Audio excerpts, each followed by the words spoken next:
Hola, soy José Navarro y hoy vamos con un episodio que si te ahorra un mal rato, ya valió la pena. Cómo escoger bicicleta cuando estás empezando o cuando querés cambiarla. Este episodio es para los que disfrutan del ciclismo como tal, que ese ya es su deporte, y los que hacen tri, y para los indecisos también. Porque esto pasa muchísimo. Uno se quiere meter al mundo del ciclismo con ganas, empieza a ver bicis por todos lados y de pronto todo el mundo tiene una opinión, que si mínimo carbono, que si disco sí o sí, que si esta marca sí y esta marca no, y al final la compra se vuelve una mezcla de emoción, presión social, miedo a equivocarse y definitivamente estrés. Entonces hoy lo vamos a aterrizar con alguien que ve esto todos los días, el profe Jan. El profe del team especializado en ciclismo. Jan, ¿cómo estás? José, un gustote, la verdad, muy complacido de estar nuevamente por acá. Es todo un placer. Y bueno, estamos grabando en el WhatsApp, que pues este lugar obviamente nos queda como anillo al dedo. Y te agradezco muchísimo por estar acá. Y bueno, hagámosle un comercial de una al WhatsApp. Explícanos qué es y qué se puede encontrar la gente aquí. Bueno, el WhatsApp ante todo es un lugar, la casa del ciclismo para personas que les guste el mismo. El WhatsApp es un salón de entrenamiento con rodillos inteligentes. Esto es ciclismo virtual. Contamos con 4 rodillos, sesiones de 1 hora. Entonces cualquier persona que desee mejorar a nivel de bicicleta sin estresarse en la calle, altos, tránsito, etc., puede encontrar en el WhatsApp su hogar. Entonces básicamente es eso, es un nicho para ciclistas. Aparte, si vienen se van a encontrar con un pequeño taller de bicis, siempre tenemos puesto videos de ciclismo, etcétera. Entonces es un hogar para ciclistas. Súper, y ojo que este episodio es para quienes quieren comprar con cabeza. Si estás en ese punto de me quiero comprar mi primera bici, o tengo una y no sé si me sirve, o la que tengo la quiero cambiar, pues este episodio es para vos. Y hoy lo vamos a ordenar así. Primero lo básico, ¿para qué la querés? Luego vamos a hablar de los tipos de bici, lo que sí importa y lo que es puro ruido o puro marketing, cuándo cambiar a la bici, porque esta pregunta siempre aparece. Y cerramos con el debate eterno, que ¿es el indio o es la flecha? Que, bueno, eso se oye muchísimo en el ambiente ciclístico, bastante, creo yo. Bastante. Y entonces, bueno, vamos a arrancar con una idea. Antes de comprar bicicleta, lo que uno realmente necesita es un plan, porque la bici correcta para mí tal vez es pésima para alguien más. Jan, para que la gente no se vaya por marca o por estética, ¿qué preguntas sí o sí hay que contestar antes de siquiera empezar a ver bicis en el mercado? Una gran pregunta, José. Creo que es la primera pregunta obligatoria. Lo he visto muy de cerca con muchas personas en los últimos años, en realidad. Lo primero que le pregunto a la persona es ¿para qué quiere la bicicleta? ¿Verdad? No es lo mismo alguien que la quiera para varias cositas que alguien que la quiera exclusivamente para algo en concreto. Entonces a partir de ahí ya podemos empezar a hablar de más temas. No es lo mismo una persona que la quiera para entrenar únicamente, competir en alguna disciplina del ciclismo, o otra persona que la quiera para competir, pero además para hacer paseillos con los amigos, ir a la pulpería a comprar el pan, no sé, o sea, depende mucho como qué uso le va a dar. Esa es como la primera pregunta. ¿Qué uso, qué función le vas a dar a la bicicleta? Y la segunda obligatoria, amarrado de eso, es ¿qué presupuesto tienes? Porque más allá del presupuesto siempre podemos encontrar una bici. Pero lo primero es eso, ¿para qué la queremos? ¿Verdad? En función de eso ya empezamos a ver los diferentes tipos de bicicletas, lo que nos ofrece el mercado en ese momento, y obviamente amarrado con el presupuesto, tomar la mejor decisión. Me imagino que también hay que tener en cuenta dónde va a rodar uno, asfalto bueno o calles malas o lastre o montaña, ¿verdad? Sí. Eso es parte de responde más bien la primera pregunta, ¿para qué la queremos? Entonces, por ejemplo, bueno, la quiero para todo un poco. ¿Qué es todo un poco? Bueno, resulta que quiero hacer tri, ¿ok? Pero donde yo vivo es una calle lastre. Entonces, bueno, y es una calle, no sé, de 1 kilómetro. Entonces ocupo una bici que me sirva para hacer tri, que aguante un poquito lastre Y resulta que de vez en cuando me gusta también ir a hacer vueltas locas donde hay mucho lastre. Entonces, bueno, ahí tomamos en cuenta que la persona no ocupa una bici específicamente para competir, sino para darle un segundo uso. Entonces ya ahí tenemos que ir viendo que la bicicleta que requiere esta persona debe cumplir ciertas características. Ni qué hablar si la persona lo que quiere hacer es puro mountain bike, ¿verdad? Entonces ya ahí ocupamos totalmente otro tipo de bici. Bueno, y eso suena básico, pero yo creo que mucha gente se lo salta, ¿verdad? Y en Costa Rica además es clave lo de dónde voy a rodar, porque una cosa es el asfalto perfecto que uno ve en YouTube cuando ve reviews de bicicletas y otra cosa es la realidad de nuestras calles, ¿verdad? Sí. Y ok, pongámoslo simple, digamos como un Google Maps de ciclismo. Si alguien está en cero y quiere empezar, ¿qué opciones reales existen? ¿Qué tipos de bicis hay y para qué sirve cada una?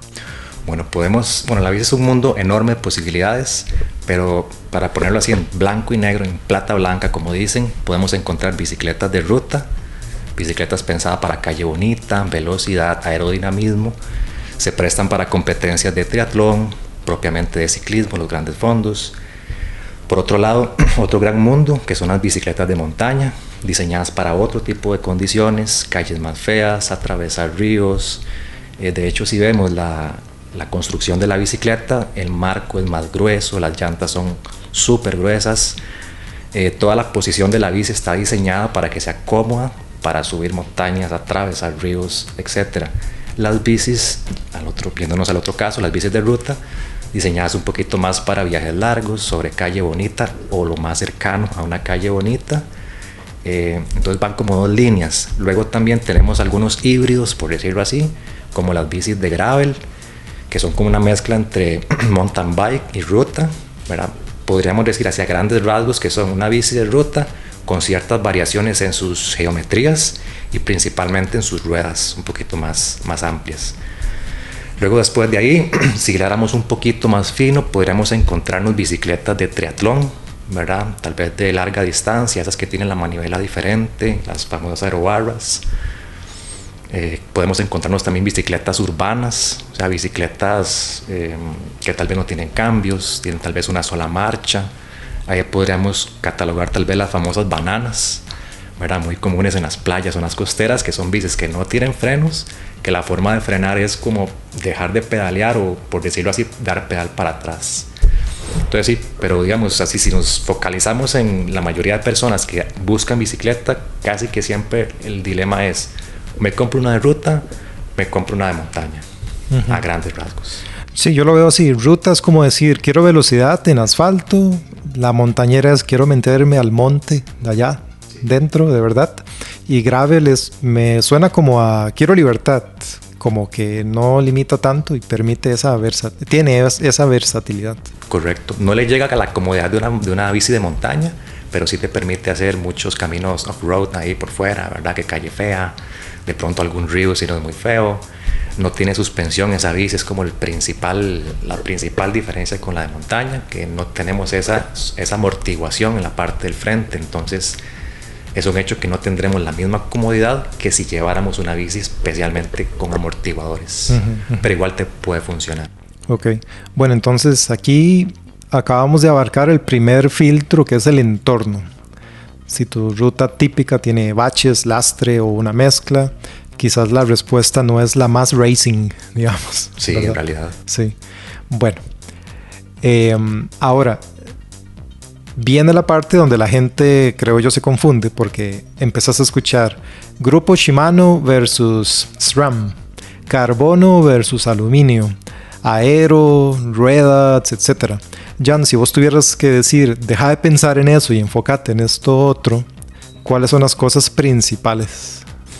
Bueno, ya asumiendo que la persona respondió la funcionalidad que quiere la bici, el presupuesto que tiene, lo siguiente para mí sería ver la talla de cuadro, por decirlo así, si hablamos de ropa, qué talla de camisa quiero, o sea, qué talla de bicicleta necesito, porque es un hecho que en la bicicleta podemos adaptar las bicis un poquito a la fisonomía de cada persona, pero lo ideal es encontrar la talla que requiere cada persona. Entonces, después de ver para qué la quiero, qué presupuesto tengo, bueno, qué talla de marco soy.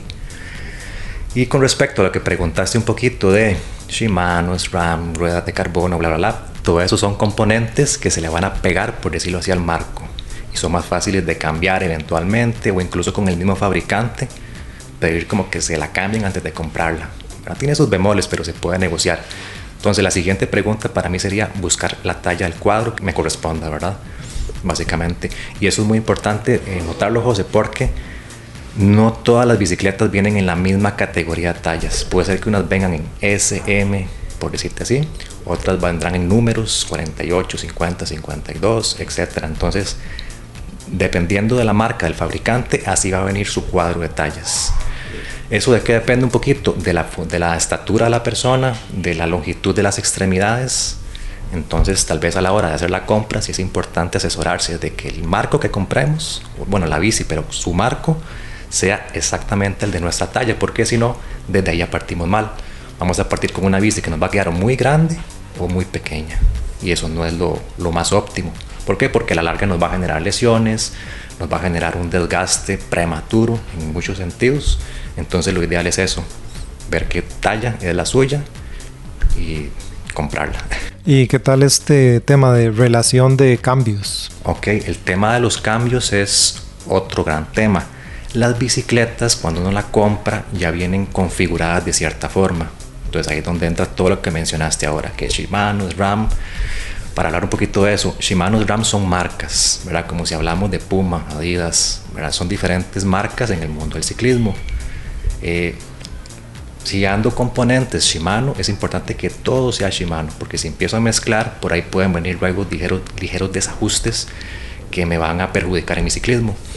Entonces, cuando preguntas de los desarrollos, las bicicletas siempre vienen, cuando hablamos de desarrollos, para que la gente que no sabe, son los platos y los piñones, o sea, las ruedas dentadas que trae la bicicleta. Casi siempre vienen con, bueno, no siempre vienen con cierta configuración de platos y piñones. Puede ser que sean de mi agrado o no, puede ser que me funcionen para mi ciclismo o no, pero bueno, eso no siempre se puede elegir, ¿verdad? A pesar de que ahora comentamos que se pueda pedirle al vendedor, en este caso, que me le cambie algún componente, puede ser que no, que tal vez sea una semi nueva y es comprar lo que hay. Entonces, no sé si hablamos de eso ya ahorita, el tema del tamaño de los platos, piñones, ¿qué tiene que ver? De una, ok. Bueno, básicamente cuando hablamos de platos son los que están al frente, que son dos, un grande y uno pequeño, aunque ahora hay bicicletas que traen solo uno, el famoso monoplato. Y atrás tenemos los piñones, los que son varios, ¿verdad? Entonces, los platos me van a indicar, o más bien, todo lo que es el desarrollo de la bicicleta me va a servir para conducir en distintos terrenos. Entonces, por decirte algo, un plato grande 50 en una bici de ruta versus un plato 53 en una bici de ruta. Comparemos esos dos casos. El plato 50 se llama compacto. Ese plato es más como para personas que estén con un ciclismo un poco más principiante, un ciclismo más cómodo, no tanto como competitivo. Entre más grande sea el plato, hay que meterle un poquito más de fuerza, hay que sufrir un poquito más, hay que meterle más candela. Por eso muchas bicicletas vienen con platos grandes 50. Los de competición, tal vez ya los Elite, los Pros, esos sí andan con platos 53, 54. Entonces, esa configuración de platos es muy importante verla, ¿verdad? Porque si me están vendiendo una bici que tiene un plato grande 54 y yo apenas estoy iniciando, me van a matar, ¿verdad? Y con los piñones de atrás, digamos, el famoso cassette, que es como un set de piñones, eso es más fácil de cambiar eventualmente, ¿verdad? Casi siempre vienen 11, 12, 13, 15, hasta el 28 o hasta el 30 o el 34. ¿Y eso cómo se come? ¿Para qué me sirve? Pues bueno, sencillamente ese piñón, entre más grande sea, me va a favorecer más cuando hay que subir, cuando hay que escalar. No sé si te ha pasado o alguna persona que nos escuche que va subiendo, le pone el cambio más suave a la bici y siente que ni aún así le dan las piernas, como que me hace falta un piñón extra. Bueno, ese piñón extra es lo que estamos hablando. Entre más grande sea, digamos que voy a ir un poquito más suave, menos agitado, más descansado en la subida. Entonces, ¿qué quiero decirte con todo esto? Que es importante ver qué componentes trae la bici, no solamente a nivel de platos, sino también el tipo de asiento, el tipo de expander, ni qué hablar del marco, porque son cosillas que la trae la bici, pero no quiere decir que sea lo que más me funcione. El largo de biela, etcétera. Todo eso va relacionado, me imagino, con la talla y la comodidad. ¿Cómo te sentís? Si te sentís encorvado o si te sentís relajado, etcétera. Sí, no. Si hablamos del desarrollo, eso no tiene mucho que ver con la posición, sino más con la fuerza que voy a hacer en la bici. Si hablamos de la comodidad, hablaríamos más del asiento, porque no todos los asientos o el asiento que traiga la bici no quiere decir que sea mi asiento. ¿Cómo se determina la medida del asiento? Cuando nos sentamos en cualquier asiento, digamos tapizado, luego nos ponemos de pie, observamos el asiento y vemos que quedan como un par de huequitos ¿verdad? de formas ahí en el asiento. Esos son ni más ni menos que nuestros huesos isquiones. Cada persona tiene diferente dimensión de huesos isquiones. Entonces, el asiento va justamente de acuerdo al ancho de mis huesos isquiones. Perfectamente el asiento que me están vendiendo es muy ancho o muy angosto, entonces voy a andar súper incómodo. Entonces, si hablamos de comodidad, vigilemos el asiento. Otro detalle, si hablamos de comodidad, hay una parte de la bici que se llama expander, también conocido como potencia. Es lo que va unido a la manivela, como un pedacito de metal, un tubito. Eso lo que me va a determinar es, el expander viene por medidas, puede ser más largo o más corto. Eso me va a determinar la medida del expander, qué tan largo o qué tan cerca voy a quedar de la manivela. O sea, la manivela qué tan retirada o cerca va a quedar de donde yo estoy sentado. Y los expander pues ya vienen montados en la bici, pero puede ser que ese expander no sea el que más me favorece. Ahora bien, hay otro montón de factores que influyen en la compra de la bici y que tal vez no tienen que ver con la bici, sino con el ciclista, como la flexibilidad de la persona. Entonces también tenemos que valorar eso. Si es una persona sedentaria, ya sabe qué tipo de bici, qué talla de cuadro, pero tal vez sabe que no es muy flexible. Entonces, bueno, hay que tomar en cuenta todos esos detallitos para no ponerla en una posición súper agresiva, súper aero, con un expander súper largo, que ande súper aerodinámico, pero que le va a andar doliendo la espalda siempre. Entonces es muy importante. Y tal vez para cerrar, entonces hablamos de asiento, de expander, hablemos también del largo de biela. ¿Sabes qué es la biela? No. Tal vez mucha gente no sepa. ¿Has visto que los pedales, o más bien lo que ha pegado al pedal, que es como un brazo? Ajá, sí. Esas son las bielas. Entonces tenemos la biela derecha que va pegada a los platos y la biela izquierda que va solita. La biela viene en un tamaño, por decirlo así, estándar, de 172.5 milímetros. Casi todas las bicis vienen con ese largo de biela. Ahora, no quiere decir que ese sea el largo de biela que más me beneficia a mí, porque quizás yo tengo algún problema en rodilla, en la rótula, el tendón rotuliano me molesta. Entonces ese largo de biela va a influir directamente en qué tan cerrada o abierta quede la rodilla al pedalear. Entonces es otro detalle a tomar en cuenta, largo de biela. Entonces la bici, como nos la venden, se ve muy bonita, pero luego hay que empezar a ver los componentes que trae, qué medidas trae, para ver si es lo que más me favorece. Claramente, si soy una persona totalmente nueva que nunca se ha montado en una bici o tiene poca experiencia, entonces no voy a saber muy bien qué medidas son las que necesito. De ahí la importancia de asesorarse con alguien, que no sea el vendedor, porque el vendedor le va a vender cualquier cosa, ¿verdad? Tal vez, no sé, depende. Sí. Y hablamos de frenos, porque hay frenos de disco y frenos, no sé cómo se llaman, tradicionales. Tradicionales, de llanta, taquillo, exacto. Sí, es otro gran mundo. Importante con ese tema, José, que ahora las marcas nos están llevando como hacia un lugar que ellas quieren, ¿verdad? Tal vez no sea el mejor, necesariamente. ¿Qué es la diferencia entre los famosos frenos de disco y los frenos tradicionales, por llamarlo así? Bueno, hay muchísimas diferencias. La que yo principalmente rescato es en mojado. Cuando llueve, todo se vuelve, en el ciclismo todo cambia. La adherencia no es la misma. En el frenado, los frenos de disco versus los tradicionales, ellos tienen más agarre, son más eficientes, frenan mejor, su distancia de frenado es menor. Los frenos tradicionales, los de taquillo, van a requerir una distancia de frenado mayor, no van a frenar igual. Esto puede causarle cierto miedo a las personas que nunca han conducido en esas condiciones. Entonces es una gran diferencia, la eficiencia, digamos, del freno. Luego tenemos otros factores como el peso. El freno de disco es más pesado, tiene más componentes. Los calipers, ni qué hablar si son frenos de disco hidráulicos, porque hay mecánicos accionados por un cable e hidráulicos accionados por líquido. Entonces todo ese mecanismo sumado tiene peso, que tal vez el peso de los frenos tradicionales es mucho menor, un mecanismo más sencillo, a la vista, no requiere gran mantenimiento. Los frenos de disco sí requieren mucho mantenimiento, ni que hablar de si se le golpea el disco, se le pandea, entonces ya va a andar sonando, ¿verdad? Pegando. Entonces ya queda mucho criterio de la persona, qué tan cuidadosa sea, qué tanto mantenimiento, qué tan encima está de la bici, ¿verdad? Un poquito, pero ambos sistemas son buenos. Ok, entonces si te entiendo bien, el orden más o menos sería, vamos, desde que empezamos hasta ahorita. Correcto.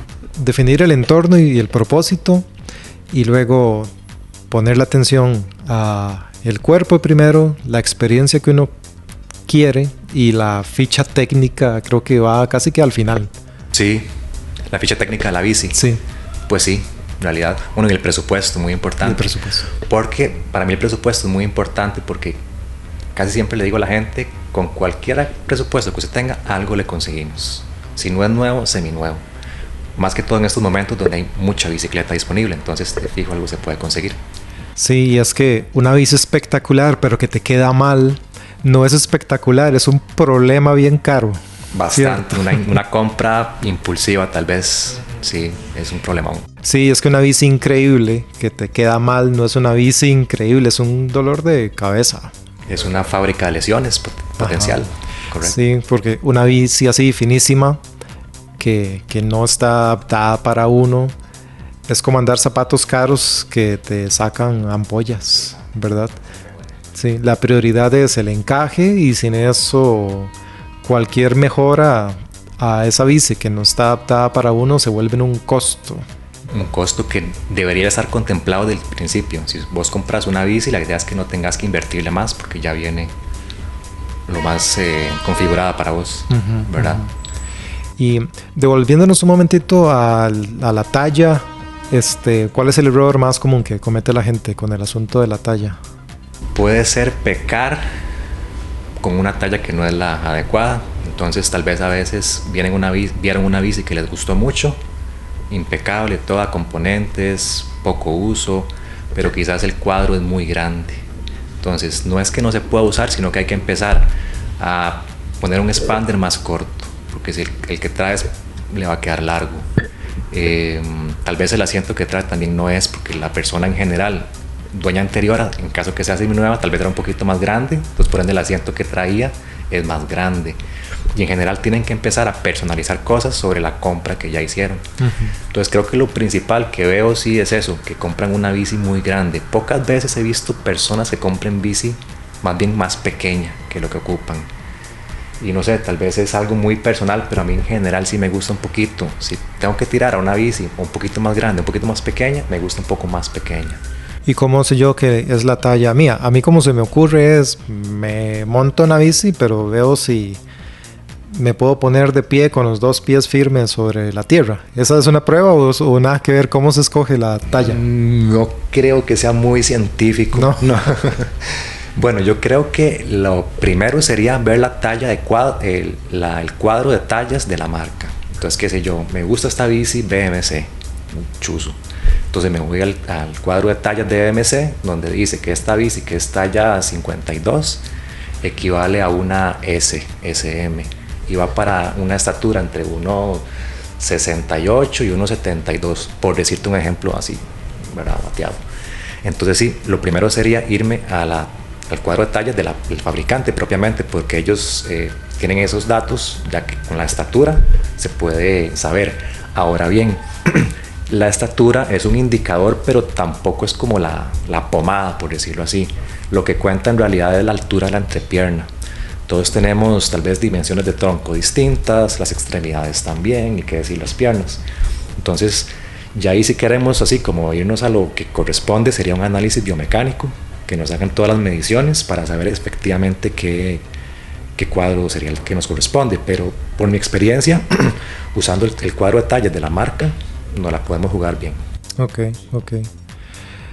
Sí, y bueno, hay mucha gente que cree que el sufrimiento es parte del deporte, cuando en realidad a veces solo es una bici mal ajustada, ¿cierto? Pues sí, en realidad, hablando de sufrimiento en términos de comodidad, ¿verdad? Porque sí es un hecho que los ciclistas somos un poquito masoquistas en el sentido de que ir generando potencia sobre los pedales no es algo que, o sea, duele, cansa, es un poco sufrir y uno no puede parar, tiene que seguir sufriendo. Entonces, pero eso es un sufrimiento diferente. No es un sufrimiento porque me va doliendo el asiento, porque me duele el cuello, porque la manivela me quedó muy larga. Entonces sí, okay, son distintos sufrimientos. Y hablando de esto que se sienta uno tal vez en un asiento con cierto tipo de espuma, lo que sea, y uno se levanta y puede ver esa huella, digamos. Eso es como una prueba como para saber, ok, yo necesito un asiento así o así, voy y lo mido con 1 centímetro, con 1 metro, ¿cómo? Básicamente así es, José. Bueno, hay lugares especializados en los que tienen como un asientito muy bonito y todo un trono ahí donde se sienta y luego le miden. Pero usted acaba de decir el proceso que es, se mide en la distancia de los isquiones y a partir de ahí se dice, ok, el asiento que usted ocupa es este. Por decirte algo, yo ando en un asiento 125, esos son 12 centímetros y medio, que es en lo que mis isquiones caben. Pero hay personas más grandes que ocupan un asiento 130, 140, más ancho. Ahora, una cosa es el ancho y otra cosa es el largo del asiento. Okay. ¿Verdad? Que también son como diferentes temas. Depende un poquito del ciclismo que hagamos, del tipo de bici también. Hay asientos que se llaman de nariz larga, más larguitos, otros de nariz corta, un poco más cortos. Otros traen como un hueco, el famoso hueco prostático, que esto sirve también para liberar presiones en toda la zona. Entonces sí, hablar de asientos es todo un mundo. Sí, y ahora que dices prostático, ¿hay asientos para hombres y para mujeres? Sí, también. O sea, no es que si no dice que es para chicas, no le sirve a una chica, no.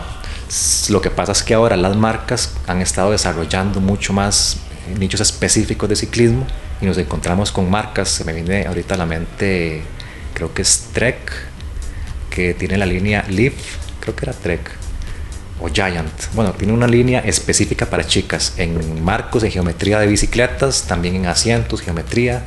Entonces sí, si encuentran un asiento que sea específicamente diseñado para chicas, ni qué decirlo, pero si el que encontramos es para hombres, por decirlo así, pero es el ancho que andamos buscando, también nos puede funcionar. Ok, y el clásico debate carbono versus aluminio, ¿qué le decimos a la gente ahí? Qué buena pregunta, José.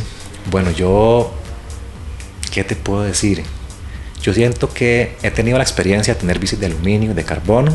Cada una tiene sus pros y sus contras.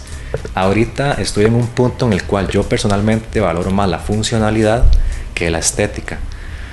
El carbono es muy chuzo, muy chiva, muy liviano, pero muy frágil. Entonces, no es por pensar negativamente, pero en caso de un accidente, una caída, o incluso un mal hueco, un cráter, como los hay en Costa Rica, es probable, hay posibilidades de que ese marco se pueda fisurar o quebrar. Y una reparación de carbono es bien cara, ¿verdad?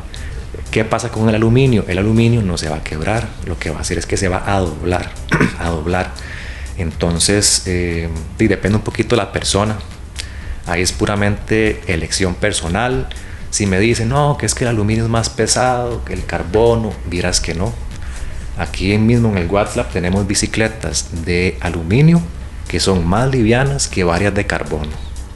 Porque no solamente es el marco, es también los componentes que van formando, que le vamos poniendo a la bici, lo que la puede hacer al final o más liviana o más pesada. Entonces mi respuesta sería, de ahí pues un gusto de cada quien, la verdad. Sí. Bueno, de esta parte me quedo con esto. Antes de pagar por material, uno mejor paga por la bici que le sirve. Sí, en realidad. Y si te preocupas mucho por el peso, bueno, pues invertir en componentes livianos que son los que en realidad le suman o le restan peso a la bici. Un asiento, una manivela, y ni qué decir del juego de centro, los aros. O sea, si queremos realmente limar peso en una bici, tal vez podríamos considerar otros componentes que no sean el cuadro. Okay. Una opción. Ok, bueno, ya dejamos claro qué es lo que sí importa y qué es puro ruido. Hablamos de talla, de comodidad, hablamos de llantas, cambios, frenos, marco, y que el resto a veces es como puro marketing o pura moda que la misma industria impulsa, ¿verdad? Demasiado. Sí, pero hay un mundo donde ese ruido yo creo que se vuelve megáfono, se amplifica, que es con el triatlón. Porque en tri pasa algo, mucha gente siente que si no tiene la bici carísima, si no tiene el aerobar o la bici con ciertas prestaciones, como que piensan tal vez que no les va a alcanzar. Ya no hablemos de eso con calma. ¿Por qué en el tri se siente tanto esa presión con la bici? Uno va a eventos y uno ve unos aviones y tal vez alguien con una bici más sencilla de pasa al del avión, o verdad, queda en mejor posición, etcétera. Una gran pregunta, José. Creo que nunca va a pasar de moda. Creo que es algo muy que aplica a otras ramas del ciclismo y de la vida. Yo creo que siempre queremos tener lo mejor, nunca queremos sentir que tenemos algo menos.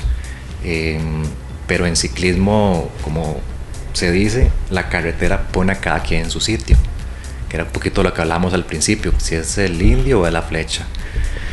Puede ser que en el ambiente tri la mayoría de personas tenga chuzos, o no la mayoría, muchas personas, o los élites, quizás, que son donde los reflectores alumbran.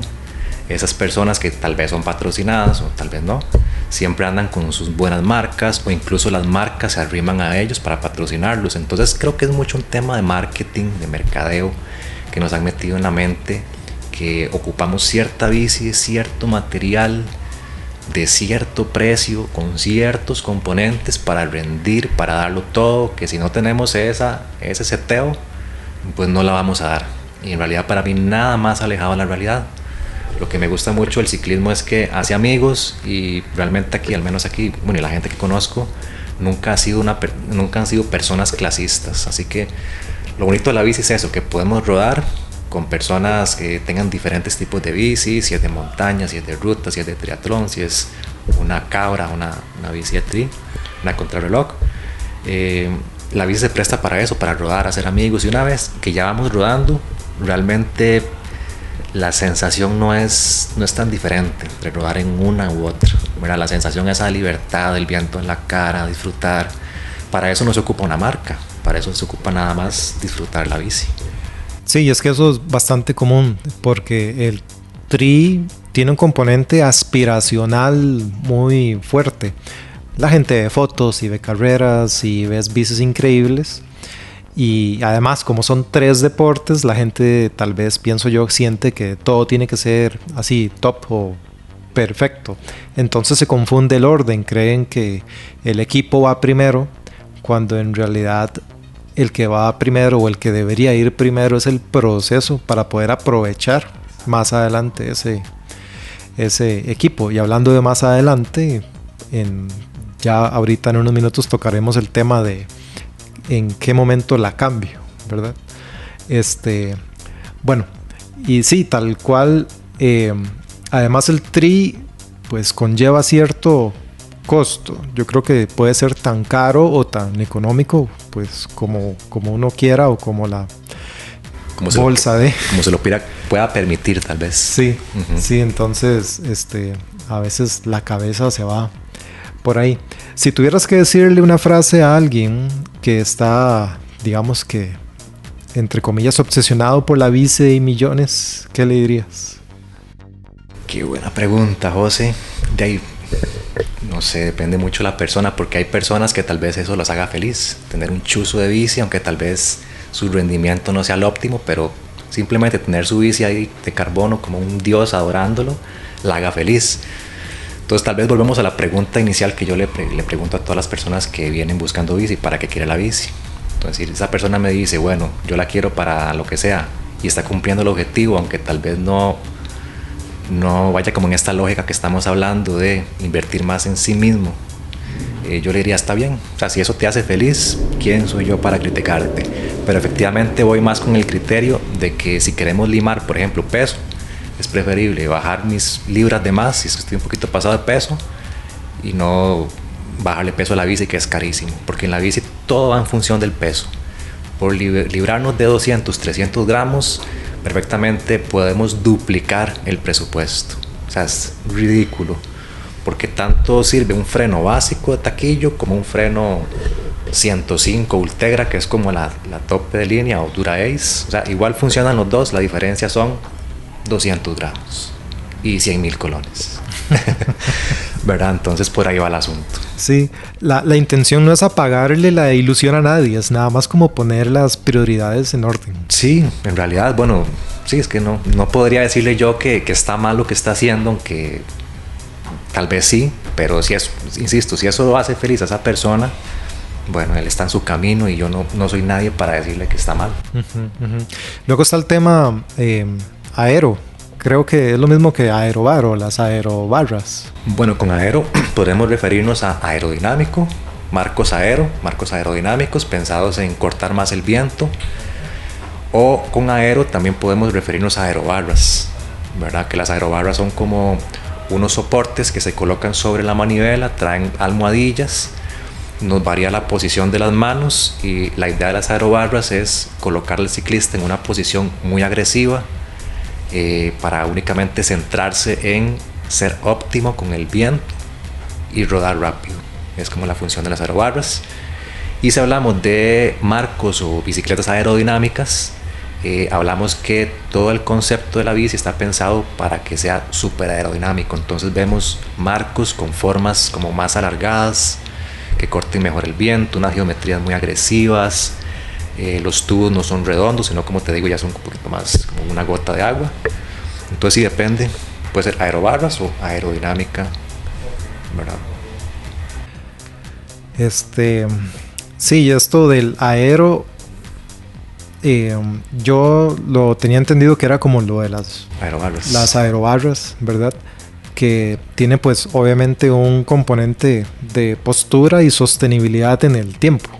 Porque alguien que va a hacer un Ironman 73 fuera del país, con una calle bien y todo, probablemente pase en esa posición mucho tiempo. Correcto. De hecho, creo que las aerobarras, bueno, no soy triatleta, ¿verdad? Pero por ver a mis colegas que están siempre ahí hablando de eso, sí sé que el tema de las aerobarras no se permite en todos los triatlones, ¿verdad? Los aerobarras se permiten, si no me estoy mal, para, bueno, no voy a batear, pero no se puede usar aerobarras en todos los tri.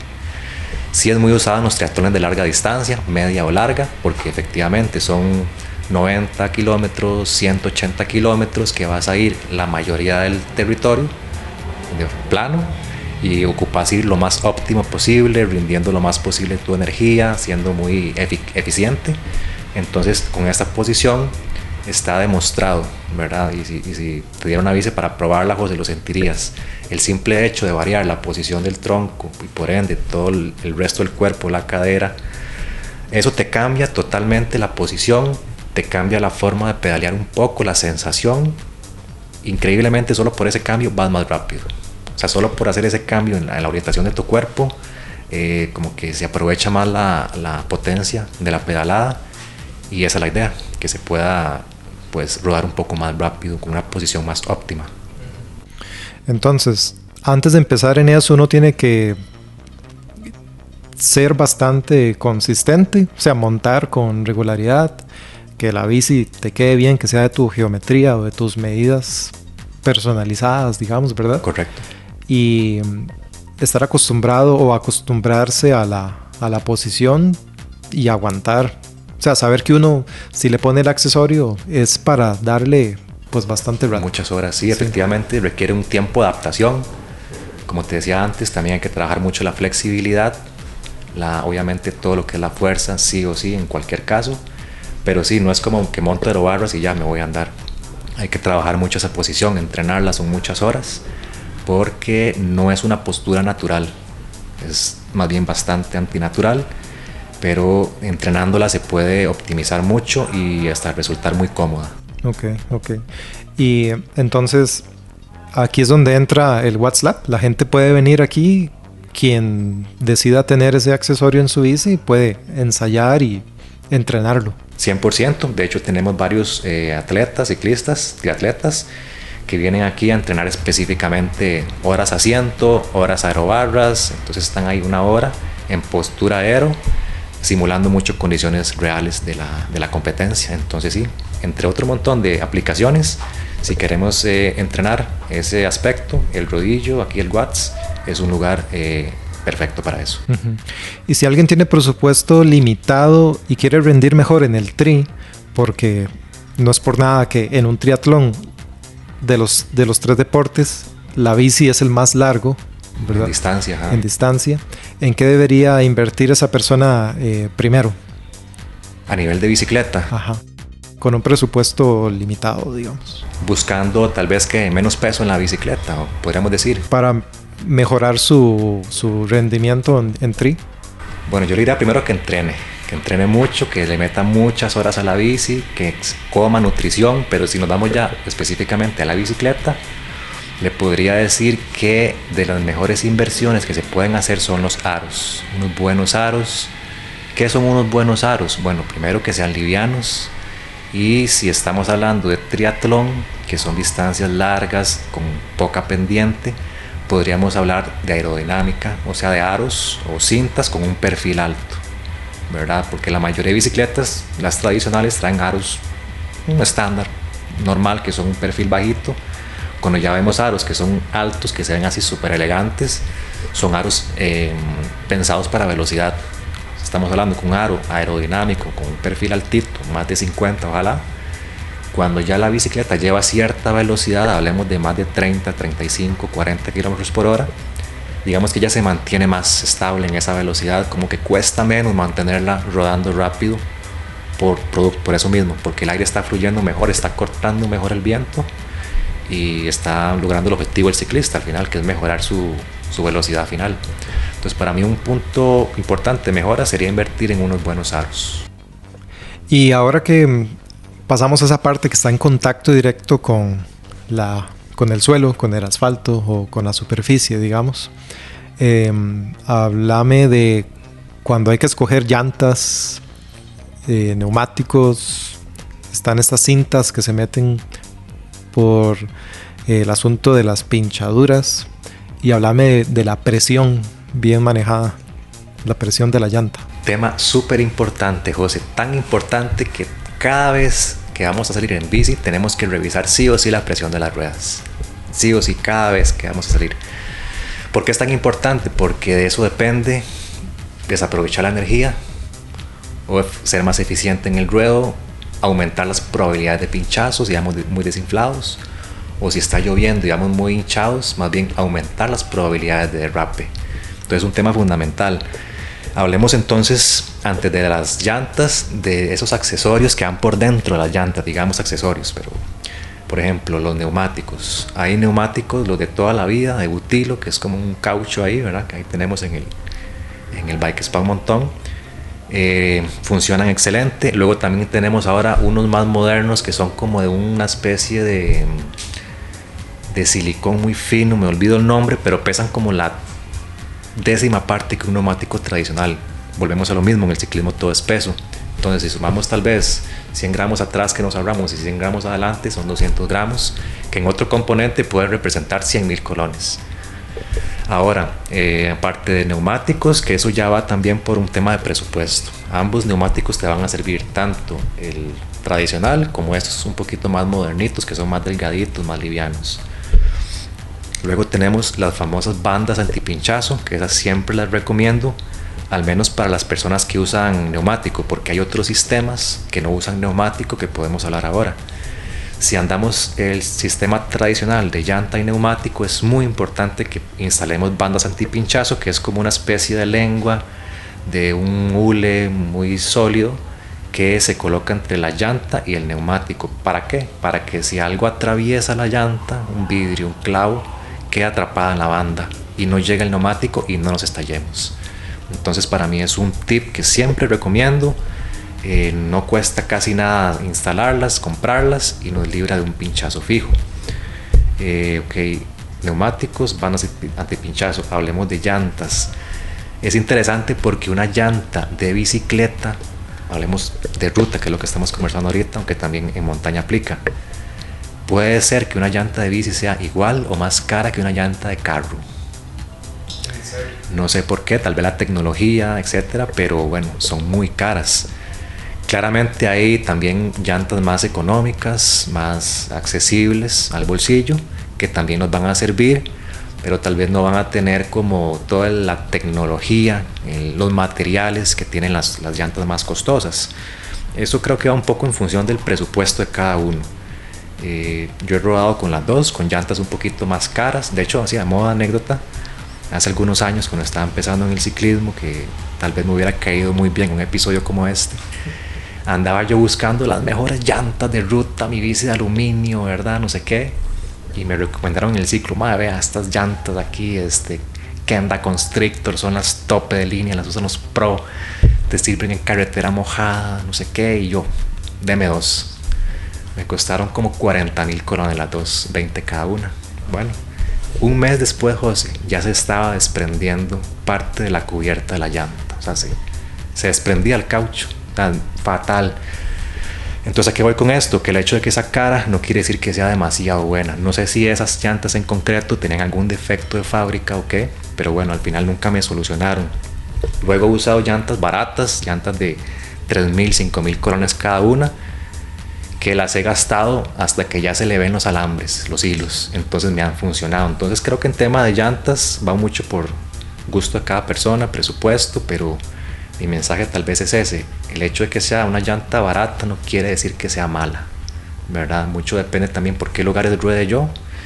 Si soy una persona que ando subiéndome las aceras o pasando por lastre, o si soy una persona que anda muy tranquilo, despacio, siempre por calle bonita, obviamente todo eso va a afectar a la llanta, más allá si es cara o barata.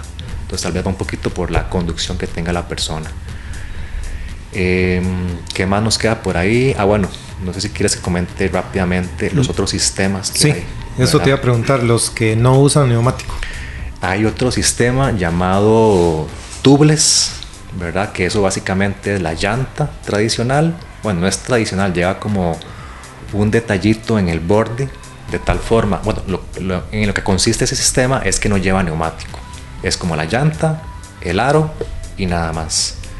Lo que se hace para que el aire no se escape por los huequitos de los rayos es que se sella el aro, se sella con una cinta especial. Luego la llanta tiene como un acabado especial en el borde para que luego encaje en el aro y no se salga el aire. Entonces básicamente montamos la llanta directamente sobre el aro. Lo que se hace ahí para evitar pinchar es echarle la famosa leche. Es un líquido sellador blanco que anda circulando ahí. Entonces yo ando rodando mi bicicleta y ese líquido anda ahí dando vueltas. ¿Qué pasa? Si en algún momento pincho o se mete algo, ese líquido inmediatamente se va a ir a ese huequito y lo va a sellar. Entonces es como un sistema muy usado hoy día. Dicen que es muy difícil pinchar así, ¿verdad? Creo que la llanta puede ser que sea un poco más fuerte en la contextura. Personalmente no he usado ese sistema, pero hay muchas personas que lo usan, tanto en montaña como en ruta.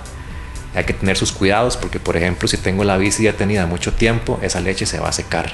Entonces hay que estarla como rodando, hay que estarla revisando cada cierto tiempo, pero bueno, es un sistema que hay.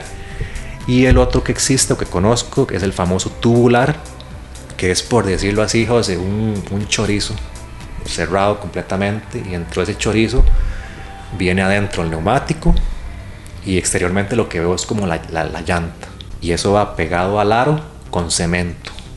Entonces como que va adherido 100%.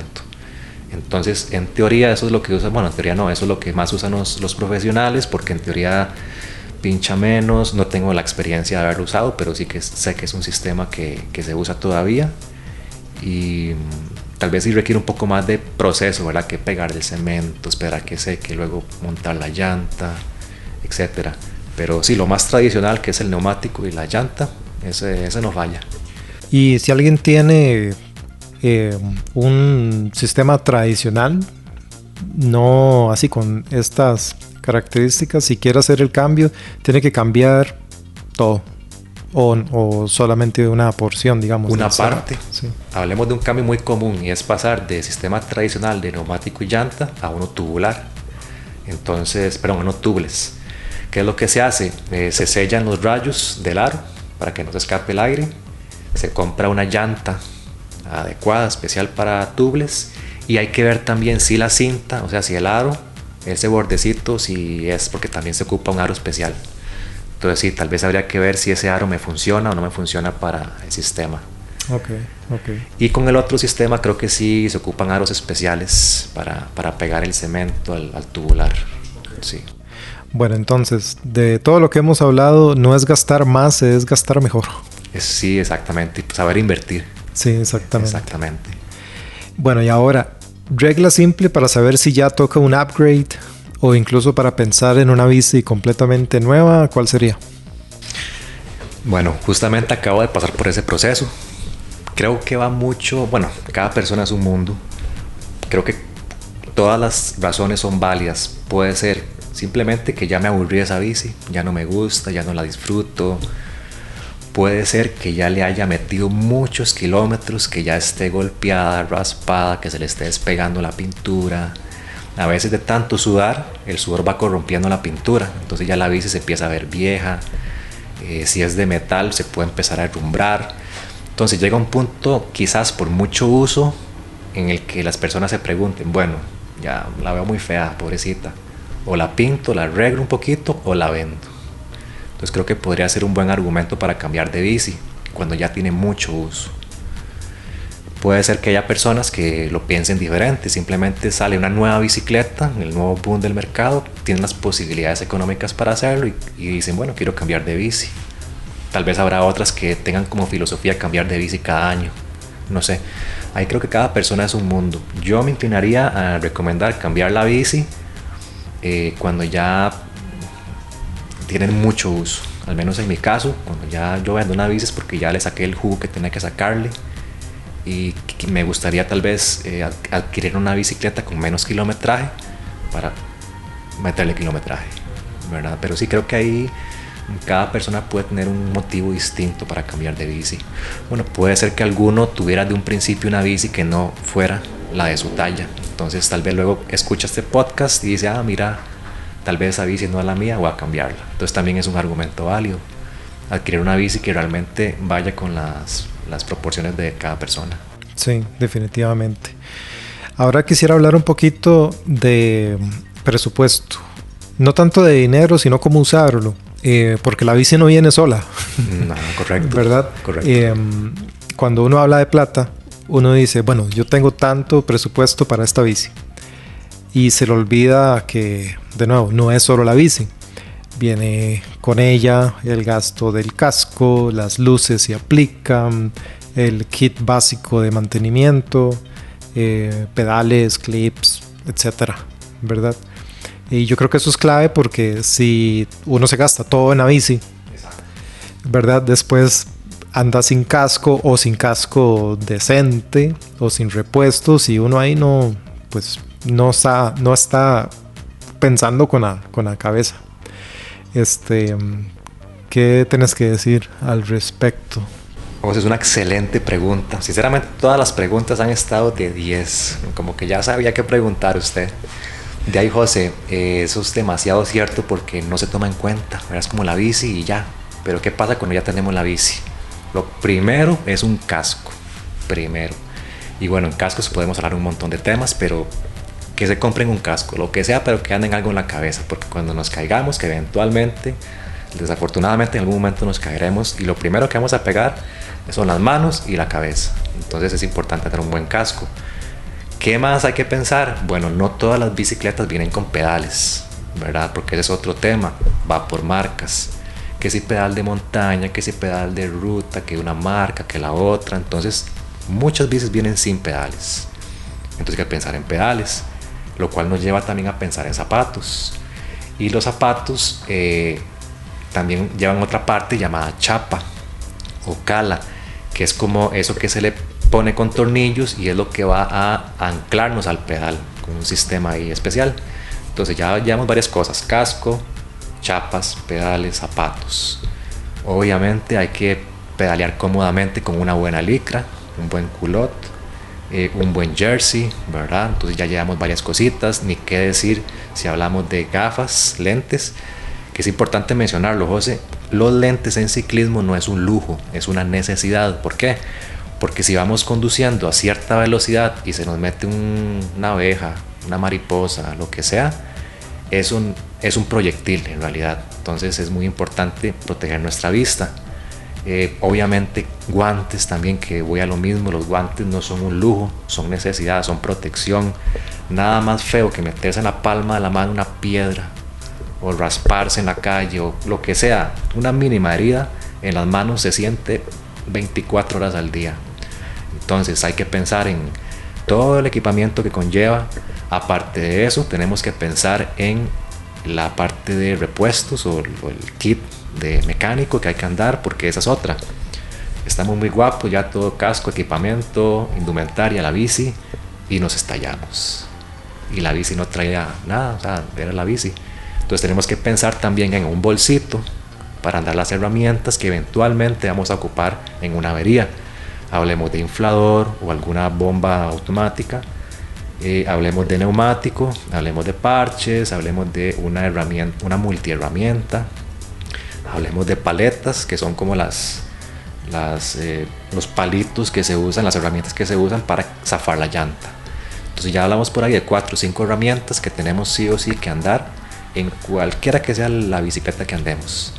Porque sí me sorprende mucho que hay personas que salen a rodar y yo no veo que anden repuestos. Entonces siempre les pregunto, y bueno, ¿y si se queda estallado, qué hace?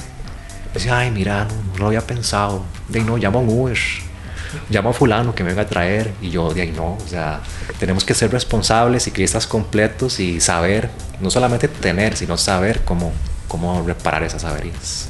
Una herramienta que creo que me presentaste vos, o no sé si fue el profe Amaya, es un cortacadenas. El cortacadenas, es correcto, es una herramienta muy importante. Vamos a ver, el cortacadenas viene en algunas multiherramientas que yo voy a andar en la bici, pero no todas lo traen. La avería de reventar cadena, digamos que es una avería, es poco común. ¿Cuándo pasa eso? Cuando la cadena ya está muy estirada y vieja, en cualquier momento se va a reventar. Cuando no sé muy bien, no soy muy fino para hacer los cambios, entonces le meto un cambio un poco hachero y solo se escucha el cadenazo. Pero no es muy común que suceda, ¿verdad? A no ser que sí sean en esas condiciones específicas. Pero siempre, o sea, nunca está de más, siempre es bueno andar un cortacadenas. Ya sea para mí o para salvarle la tanda a alguien. Porque efectivamente, una cadena reventada, yo no puedo pedalear, ahí quedé. Bici al hombro. Sí. De hecho. Sí. Y ya no hablemos de segunda mano. ¿Qué revisar cuando alguien va a comprar una bici o la va a cambiar o cual sea el escenario? En el mercado de segunda mano, ¿a qué cosas hay que ponerle atención? Nuevamente, José, qué buena pregunta. Bueno, lo primero, y es que porque yo soy un poco quisquilloso, es siempre pido factura. ¿Por qué? Porque pues, no es un secreto que en este mundo en el que vivimos se roban bicicletas y luego se venden. Entonces, tal vez si no existiera ese mercado de gente que compra repuestos o bicicletas sin factura, no se robarían las bicis tan fácil.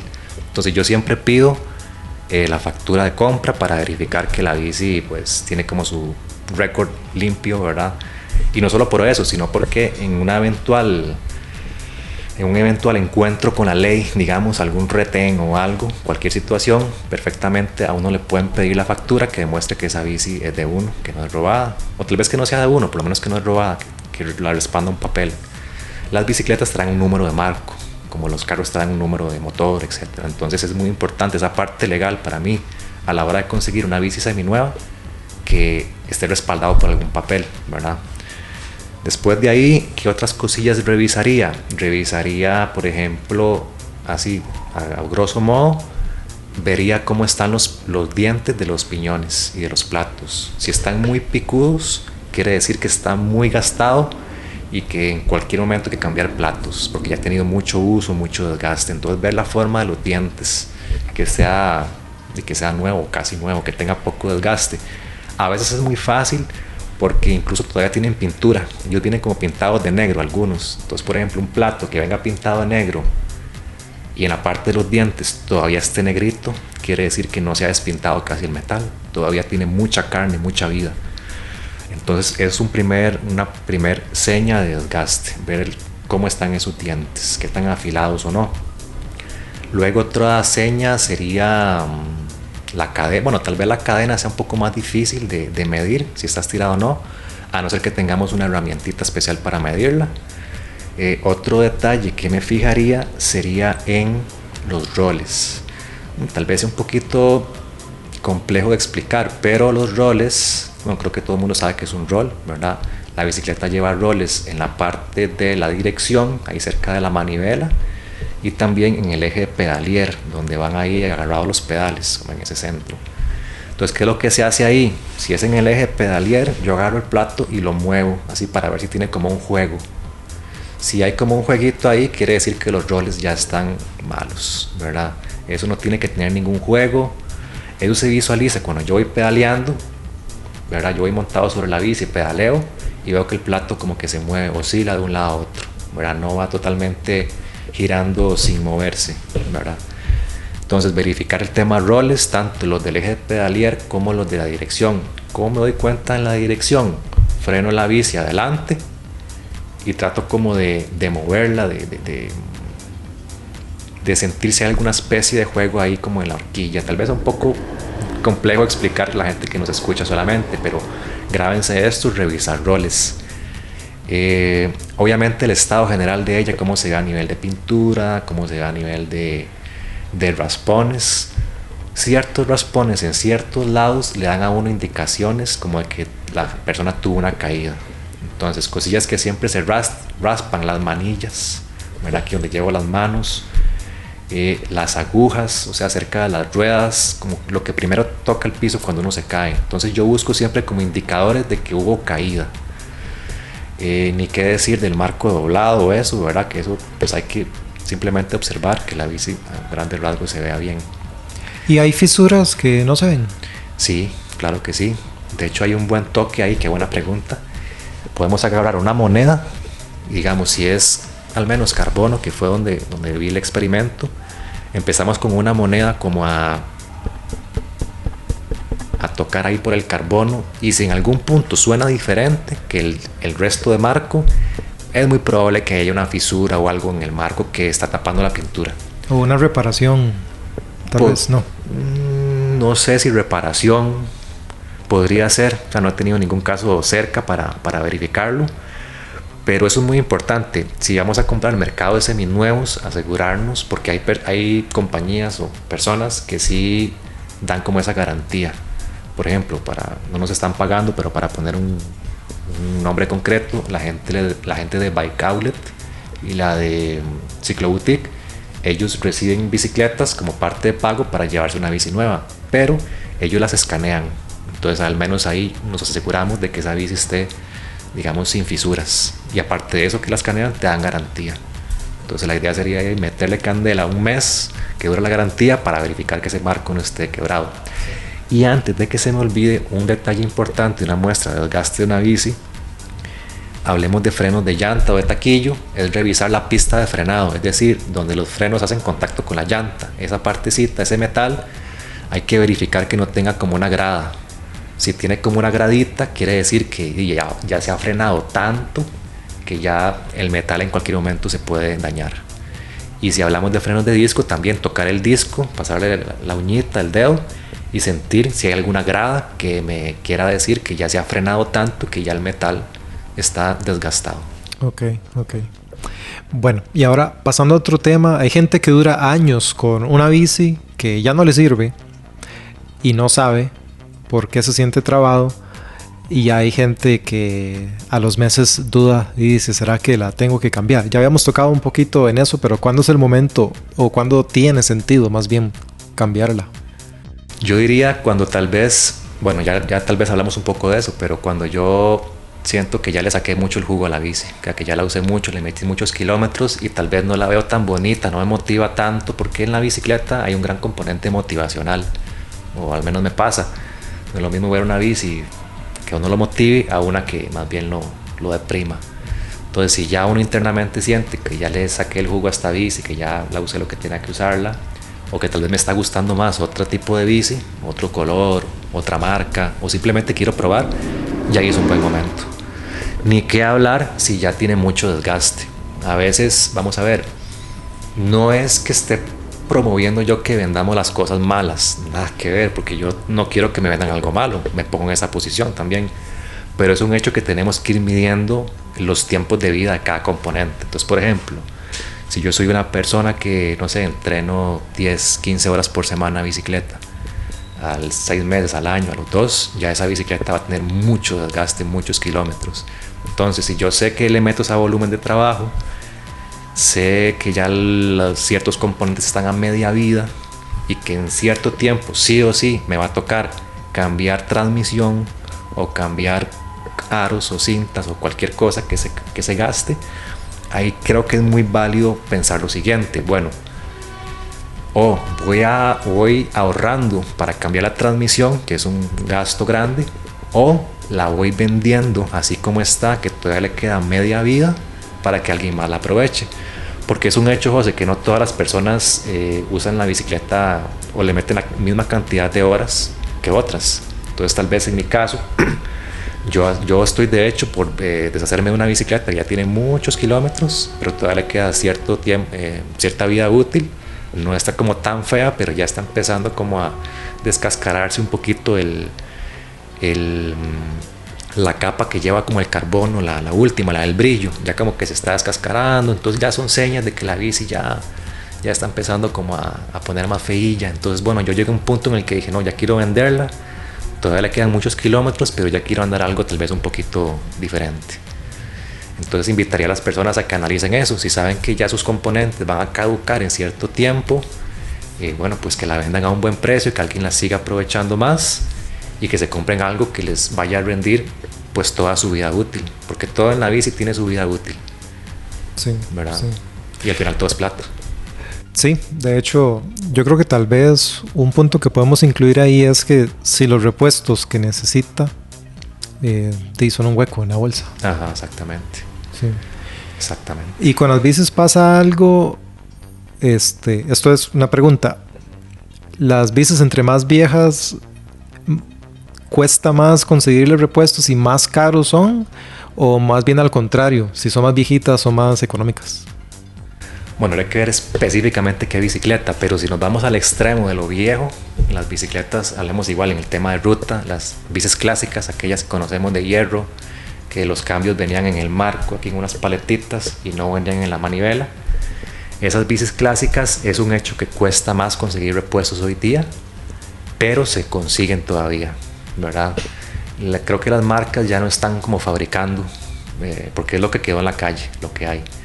Pero afortunadamente todavía se encuentran muchos repuestos, inclusive en internet, con todos los beneficios que tiene eso, se puede encontrar uno todavía piezas nuevas o casi que nuevas, algunas incluso en caja, de modelos de los 80s, ¿verdad? Entonces es mi caso. De hecho, yo hace poquito me conseguí una bici clásica de esas de viejas de ruta que pesa como 15 kilos, y estoy poco a poco cambiándole algunos componentes. Entonces no es que lo consiga en todo lado, pero sí se consigue. Y en cuanto a su precio, diría que es un precio accesible. Sí, exacto. Okay. Bueno, y cerremos con el debate que divide familias, grupetos y chats. ¿Es el indio o es la flecha, Jan? Bueno, José, tal vez esta respuesta varía a lo largo del tiempo en mi caso, pero hoy día le puedo decir que es el indio, ¿verdad? Tal vez en otro momento hubiera pensado que era la flecha, que la flecha me iba a ayudar a ser un mejor indio, pero no sé, tal vez todos tenemos nuestro proceso, y en mi caso ahorita yo me enfoco más en pulir al indio, en que el indio esté bien. Y no es que no me importe la flecha, sino que creo yo que el ciclismo es un poco más grande que solamente la bici, ¿verdad? El ciclismo es disfrutar el viento en la cara, el ciclismo es que la bici no me deje botada, no importa si es de carbono o de aluminio, pero que me saque de los lugares, que no me haga llamar un Uber allá, ¿verdad? O sea, que sea funcional, que se sirva, que no me falle. Entonces para mí, sin duda alguna, no es la flecha, sino el indio, 100%. Ok, entonces hay que construir al indio primero, y cuando ese indio ya está trabajando de verdad, compras la flecha que lo deje trabajar mejor, no la flecha para tomarse fotos, digamos. Es una buena estrategia. Ojalá que todos pensaran igual, porque también me he encontrado con personas que pues su primer bici quieren que sea un chuzo, pero no quieren con algo un poquito de menor gama, y también es válido. Pero es importante que sepan eso, que la primer bici es la que uno va a echar a perder, la que no se va a caer, la que uno va a raspar, porque no sabe en realidad. Si estamos hablando de una persona que está empezando, que está aprendiendo. Pero sí, tengan presente siempre eso, que más allá de la bici que anden, es el ciclista que va arriba. Sí. Bueno, voy a resumir el episodio como una mini guía. Vos me decís si se me fue algo o no dentro de todo el mundo que hemos conversado ahorita. Bueno, antes de ver marcas, definir tu uso real. ¿Para qué la querés y dónde vas a rodar?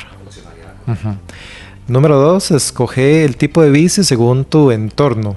Ruta si es asfalto y velocidad, o montaña si es montaña, obviamente. Gravel si querés versatilidad, ¿verdad? Correcto. Y comodidad, y híbrida si tu prioridad es la practicidad. Correcto. Está bien.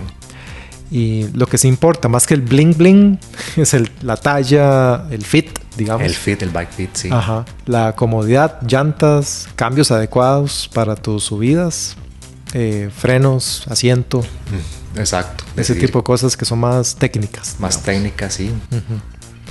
Y para cambiar la bici, que haya una razón de verdad, el objetivo nuevo, salud o economía de mantenimiento, ¿verdad? Que también cuenta lo tocamos mucho, un poco. Practicidad en eso. Sí.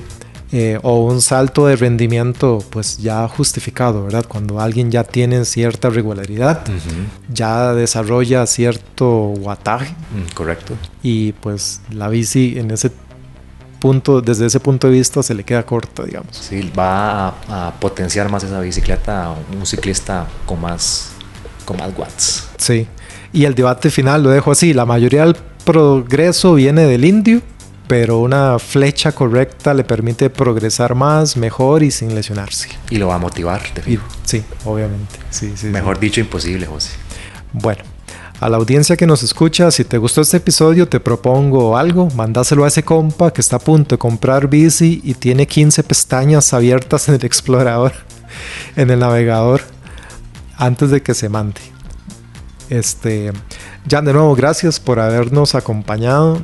La idea con este episodio no es que todo el mundo compre ya, sino que la gente compre bien y sobre todo que compre algo, como vos bien decías, que lo motive a montarse en la mañana. Correcto. Bueno, profe, hagámosle una cuñita más al WhatsApp para que la gente se acerque y sepa qué se puede encontrar. Bueno, José, primero antes de la cuñita, agradecerle por el espacio. Muy contento de haber estado aquí, un ambiente muy ameno, un honor.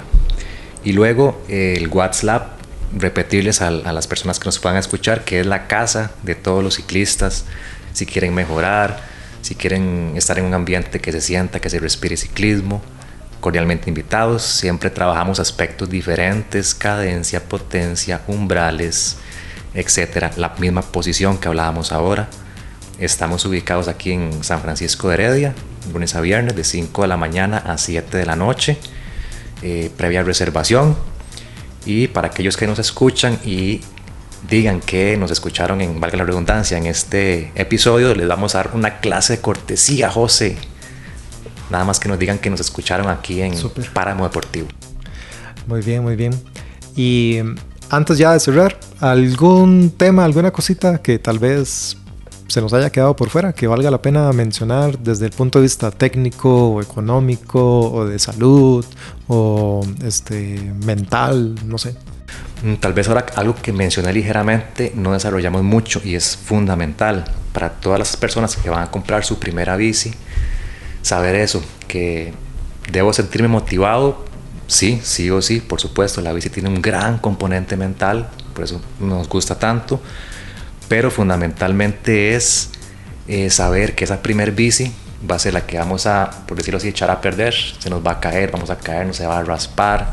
Entonces muchas veces cuando la compramos no tenemos en cuenta esos detalles y luego ya se nos raspa, nos caemos o lo que sea, y ya que pasa con esa motivación se viene abajo. ¿Por qué? Porque no vemos la bici sino que vemos el raspón. Entonces tomen en cuenta eso, la primer bici siempre es para echar a perder, para aprender, para meterle cambios al bachero, reventar cadenas si quieren. Una bici de más alta gama va a requerir mucho más cuidado, desde cómo se conduce hasta cómo se limpia, el mantenimiento, hasta eso, el mantenimiento, que es fundamental. Una bici un poquito más económica, digamos que tiene un mantenimiento relativamente más barato y más sencillo.